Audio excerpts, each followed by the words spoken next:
Yeah, get a load of it. My toes are out. I really want to learn to be more content with sitting down and talking to my camera, but something about that doesn't feel like 100% effort to me. But that's not true, because it took me effort to set up this shot. Like 2 minutes worth. I do my very best to make all my videos the same level of quality, which in turn prohibits me from posting as much as I would like to post. I can spend hours focusing on the smallest details that nobody... By the way, hold up. The lighting is going to change throughout this video. I'm just putting that out there now. Okay. Like that. That's a perfect example. I get so worried about things like that other people aren't going to notice probably. I mean, you might notice it, but it's not going to bother you the way it's going to bother me. But I am a filmmaker first, so my brain automatically kind of just goes to aesthetic and storytelling details, which is not a bad thing at all. The only issue with that is that it's harder for me to grow my YouTube channel with that mindset, because the algorithm on YouTube feeds consistency and quantity over quality, in my opinion.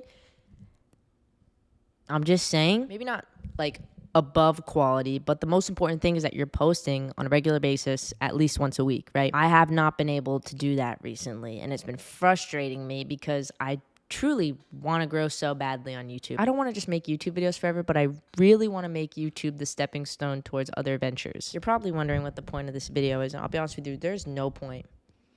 There's no point. I'm just sitting and talking to you guys. The edits are minimal. The effort is minimal. But yet I still feel fulfilled by it. Which brings me back to the point that I was just discussing earlier, how much I love YouTube. Lately, I have been thinking a lot about my future and what I'm going to be doing. I briefly discussed this in videos prior now, so if you've been watching, you already know what I'm about to say. I have 3 creative and financial outlets right now. I'm a production assistant on various shows and movies. I own a freelance filmmaking company where I do commercial client work. And I'm an aspiring content creator. Something about those words together, man. I think it's just because everybody's a content creator. I guess it just kind of like, I don't know, maybe it just makes me feel basic. And I don't want to, I really don't want to be basic. I've been working on a lot of sets recently. So this is where my brain is at. I have been telling myself pretty much forever that my dream is to write and direct movies. And now I'm in a position where I'm working, it's so hot in here. It's 93 degrees in here. It's 93 degrees. Okay. I think I'm back. I think I'm good now. I've worked on 5 sets now, and I've been working with some cool people. I worked on a movie starring Pete Davidson. Since getting to New York, I've been doing work with Bradley Cooper. I'm not with him. For him. I did a day on Shawn Mendes' upcoming movie, The Gilded Age on HBO Max, and The Crowded Room with Tom Holland. I mean, what the And I'm like genuinely a fan of Tom Holland, genuinely a fan of Bradley Cooper. I can't say I'm a Pete Davidson fan, but I like the guy. He's super nice. That's insane. It's so insane. I can't believe that. And then on my freelance side, I'm working with cool companies. I am really so grateful for all of the opportunities that I've been granted recently. I mean, it's insane. I can't believe I'm even in this position where I'm able to say these things. It's crazy. I can't give any further details on the shows and movies that I've worked on past that. Otherwise, I probably won't get hired again. But it's important to be real, and it's important to be authentic. So I have to discuss the opposite side of those coins. Despite being surrounded by all these cool people that are doing the things that I want to do and doing them so much better, and working with such notable companies, my heart always goes to YouTube. As most of you, I'm sure, know, I had a previous channel on YouTube, and I grew it to a very large following, and I was pretty successful on it. My videos were at one point averaging 50K a video. I mean, crazy stuff. I was too young to understand how exactly to capitalize on the momentum of the channel, so the channel plateaued. I lost the views. There were other reasons that you could attribute to it, but overall, the channel plateaued. And I think about it every single day. I think about it all the time, how if I had continued growing that channel at the same rate, I would have probably well over 3 million subscribers by now.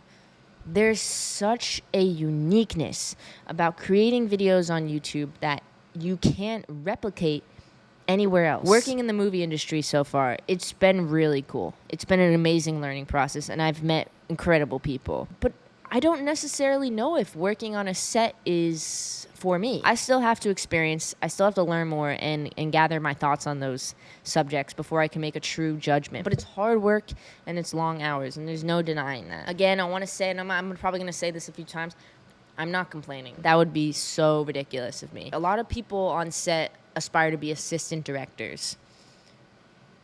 The assistant director of a film They're orchestrating that entire thing. I mean, they're working around the clock every single day so hard. Essentially, everything falls on their shoulders. They're the ones yelling cut, rolling, action. The director's not yelling that. That's all the assistant director. And besides all that, you also really have to have a certain thickness in your skin to be able to have that job. It's extremely stressful. I don't know what it feels like to watch a production that I've worked on yet, so maybe my mind will change when I see some of these films in theaters and I possibly see my name on the credits. I don't know. We'll see.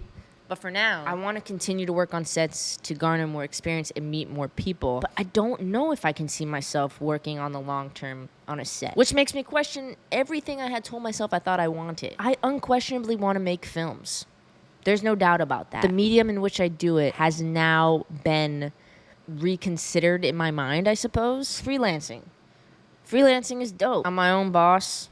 I get to make cool stuff and work with cool people. I love it. The problem with freelancing that I don't love is when clients don't pay me and I have to chase them for money. Losing a lot of creative control when I'm working with companies that have a very specific image in their brain. And ultimately kind of just feeling like I'm a cog in a machine, like bussing out content for commercials, advertisements. I still think it's amazing. I still think it's so cool, and I'm so grateful to do it. But it's another thing where I don't know if it's something I want to do forever. There are some people that open up their freelance filmmaking business and they grow that, and that's amazing. They make great money and they're living their lives and they're chilling. There's nothing wrong with that. More power to you. Again, I don't know if that's for me. I just don't know. I don't know. And in the middle of those two things is YouTube. I make no money from YouTube yet. I'm about 50% of the way there. You need 4,000 watch hours and 1,000 subscribers. I have 1,000 subscribers and nearly 2,000 watch hours. So we're getting there. Maybe my mindset will change once I'm actually monetized on YouTube. Who knows? But for now, I make no money from this platform. So for me to be spending time making videos, it costs me money in the long run because I can be hustling to get more clients or trying my best to get on more sets. But YouTube fulfills me in a way that nothing ever has in my life. I've, for as long as I can remember, loved this. The feeling of satisfaction I get when I write my script or write my outline for a video, go out and film it, finish the shooting, I'm like, oh yes, that feels so good.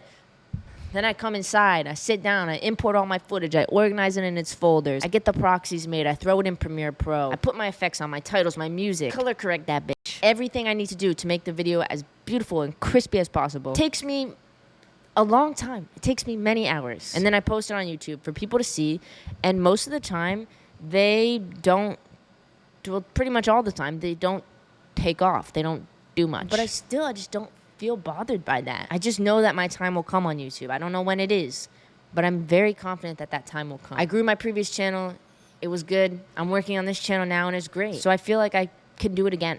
I know I can do it again, and I know it's going to feel so good when it finally does happen. But for now, I'm just in this limbo. What should I really be dedicating my time to and progressing at? Because I'm doing all three different things, and it feels like I'm moving 2 inches forward in each direction, which is fine, but it's slow. Whereas if I picked one thing, I can really focus in on it and excel faster. I know that I don't have to pick anything right now, and that it's truly a luxury that I'm even able to do these things. But the type of brain that I have, I love to focus in on something so I know the steps I can take to get to where I need to be. If I knew I was going to go all in with YouTube and go full time with it, I can get myself a better schedule going. Or if I know I want to go full steam ahead with set life and being a PA and climbing up that ladder, I can hustle and find more jobs and connect with more people. Find the department I want to work in, whether it's camera, props, set design, whatever it might be. Get into those unions. Or I have a freelance filmmaking company that I can grind at and find clients and make great money. But in that, I lose a little bit of my creativity. I don't know. I'm just having a venting session, I suppose, with you, and I would love to hear your thoughts. I never ask for comments. If you're watching this far ahead, you're invested. You know it. You know it. So please, do me a favor. Comment down below your thoughts. What do you think I would excel at? What do you think I should dedicate my time to? Or do you think I'm overthinking it? You can be honest. As of right now, I'm going to continue doing what I'm doing, and I'm really grateful to say that. But, you know, I don't think I could keep up this same pace for too long. I'm done. I've exhausted this. I don't know what else to say. I never ask for likes or comments, but if you did like this type of video where I just sat and talked to the camera, please let me know, because I'll do it more. I have no problem. I love to talk. I could talk your ear off. I'm going to leave it there. I don't think there's much else to say, and I don't want to waste your time. Thank you for watching.